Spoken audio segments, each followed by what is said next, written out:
Hey guys, it's Sasha. China has just put around 40 million people into a brand new lockdown across different cities, causing panic that a major countrywide COVID lockdown is on the way. The worst ever drought in China is causing a huge hit on supply chains, with power shortages closing down factories in different provinces. The Chinese economy was expected to grow 5 to 6% this year, but analysts have just slashed that forecast in half, and brand new data released today shows that the Chinese economy contracted for the second month in a row in August. The Chinese real estate market is in trouble, with the biggest property developer in China, Country Garden Holdings, reporting a 96% drop in profits. And even Warren Buffett has started selling his China-based BYD stock, selling 1.3 million shares last week, according to a new filing with the Hong Kong Stock Exchange. So is China on the brink of a catastrophic economic collapse? Is it imminent? How will a financial crisis in China affect the global economy and stocks? Well, let's look at what's happening in a bit more detail. But just before, let me briefly tell you about Simply Wall Street, who are the sponsors of today's video. Simply Wall Street is a free tool that lets investors research and analyze stocks. It is unique in giving you a very visual, graphical way to see all the core information you need, from financial performance to balance sheet analysis to insider trading details and a lot more. Simply Wall Street is free to use, and you can research 5 stocks per month, but you can get free unlimited access for 14 days if you use my link in the description. And if you like the platform like I do, that link will give you a 30% discount on the unlimited plan afterwards. So make sure you go and check out Simply Wall Street through the link in the description or in the pinned comment. So, 41 different cities across China are now officially classed as having a COVID outbreak. But before you picture overflowing hospitals and dead bodies everywhere, remember that unlike most of the world, China is following a zero COVID policy. And one of the worst outbreaks in Shenzhen has 35 new cases, of which only 24 show any kind of symptoms. And Shenzhen is a city of 18 million people.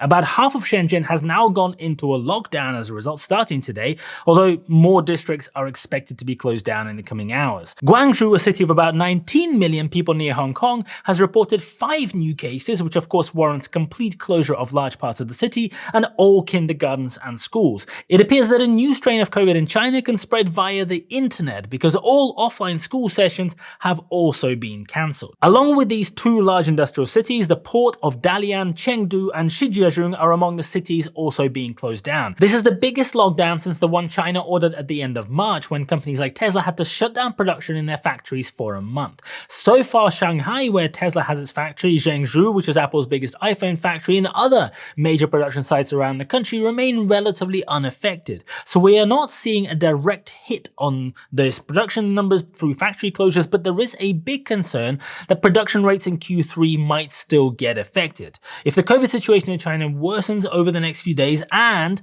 we are entering the shoulder season that viral infections generally tend to favor, there is an increased risk that lockdowns will spread across China, including to those cities. A bigger and more immediate risk is on the supply chain. Many of the raw materials and components used by companies like Tesla are manufactured elsewhere in China. At the moment, these lockdowns have only been announced for about a week, but then at the end of March, the lockdown then was also only meant to last a few days and ended up continuing all the way until June.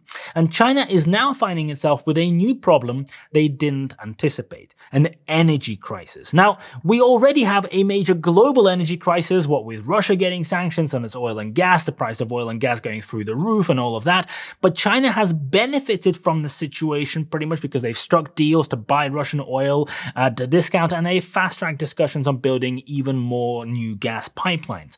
The energy situation in China has got worse as parts of China are experiencing the worst drought ever recorded. Companies in the Sichuan province and other parts of China have already had electricity cut off sporadically over the past few weeks, including a relatively broad shutdown over an entire week recently. And part of the reason is that the weather in Chongqing has gone off the chart, quite literally, in August. And if you're wondering how the weather in Chongqing is relevant to the global economy, Chongqing sits on the Yangtze River, which is about 1,000 kilometers or so upstream from the Three Gorges Dam, which happens to be the world's largest power power station of any kind. The Three Gorges Dam generated 103 terawatt hours in 2021, which is equivalent to about 20 Hoover dams. And the problem is that the severe drought in western China has meant that the water level in the Yangtze River that flows through the dam has dropped to the lowest level on record, revealing 600-year-old Buddhist statues that have been underwater for centuries. Interestingly, the coal industry is being blamed for rapid climate change that is happening in parts of Central Asia and Western China,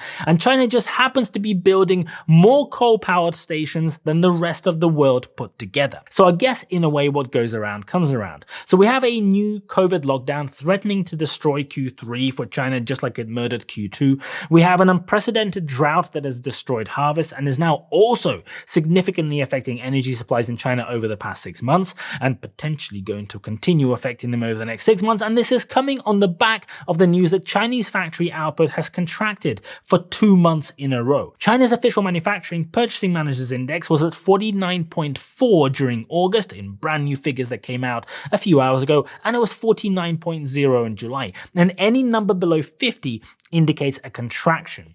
Before the year started, the official goal, and most analyst estimates, were targeting the GDP of China to grow by about 6% during 2022. Those forecasts have now been slashed in half to just 3%, and that was before this latest round of lockdowns was announced. Having said that, China is by no means unique in having a particularly bad year in 2022. The US and other economies around the world are also seeing big drops in expected GDP numbers. But while the economy is struggling, China's housing market, that was already in a precarious state, has just heard that the largest property developer in the country has posted an absolutely disastrous set of results.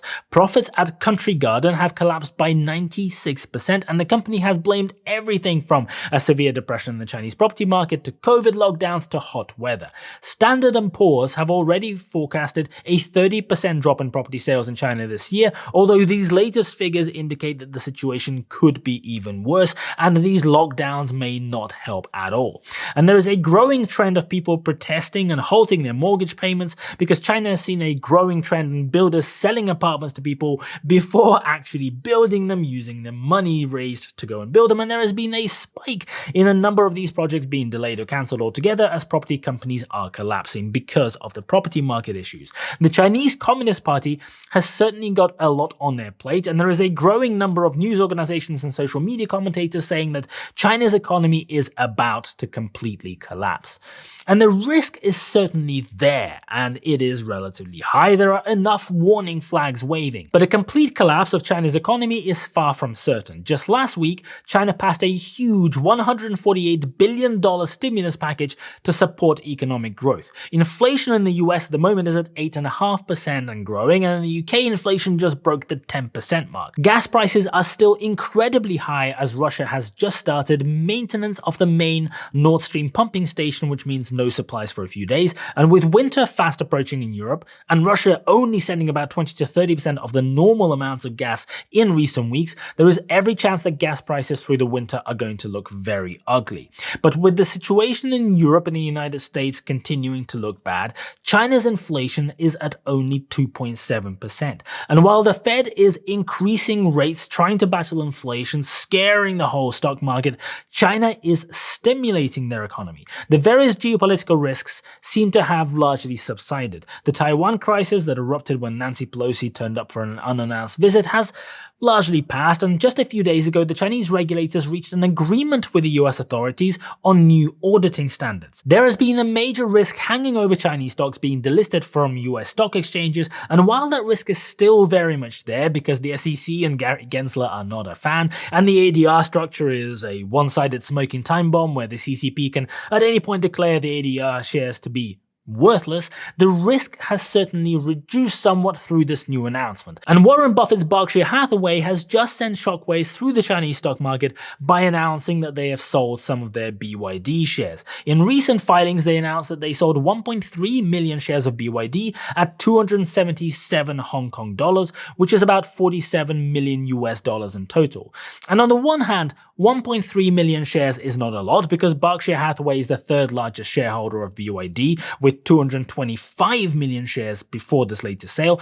But Berkshire has held this position for some time, and this is the first recorded sale coming on the back of bad news emanating from China. And Berkshire Hathaway held $85 billion of cash in Q4 last year, but as of the end of Q2, that dropped down to just $26 billion. Buffett has been shopping in the stock market discount aisle, so there is every chance that as Berkshire is deploying their cash aggressively, they are potentially running relatively low, and they may also be reconsidering their portfolio mix and maybe redeploying some of the cash in their existing positions. And if they were to sell off a big chunk of BYD, they would certainly not do it in one go and do it in small stages, just like the first sale that we saw a week ago. Now, I don't know why Berkshire is selling and if they are selling at all beyond this very small tranche, but the big question is, what does all of this mean for the global economy? Well, there is a lot of short-term noise about the Chinese economy, but the Chinese property market, which is the hottest topic, has been forecast to blow up with exactly the same storyboard every single year for the last 10 years. So while it may be concerning, it is certainly nothing new.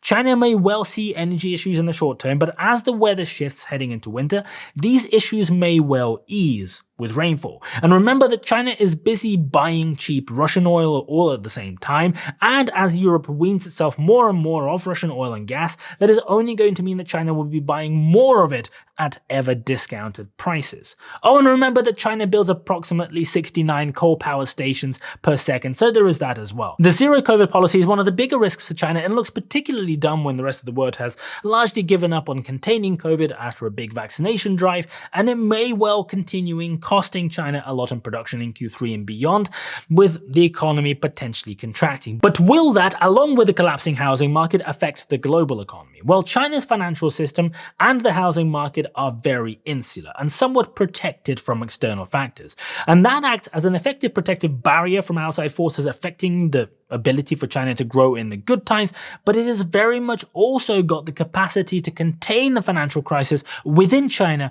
should it happen as well. There are plenty of other examples of very major regional and local financial crashes that did not spill into a global economic collapse, just like the 1998 crash that wiped out many leading economies in Asia, Russia, and Brazil, but went almost unnoticed in the US.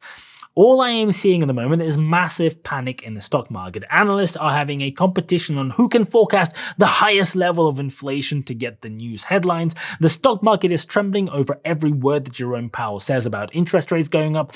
People are concerned about China's economy crashing and the property bubble bursting. And while the world is massively fearful and stocks are selling at huge discounts, some people out there are buying up those stocks. Is this the bottom? I have absolutely no idea, but I do know that when the tide turns, be it tomorrow, December, next year, whenever, investors might wake up and wonder, why were they trying to time the market absolutely perfectly instead of, investing during one of the biggest stock market sell-offs in a generation?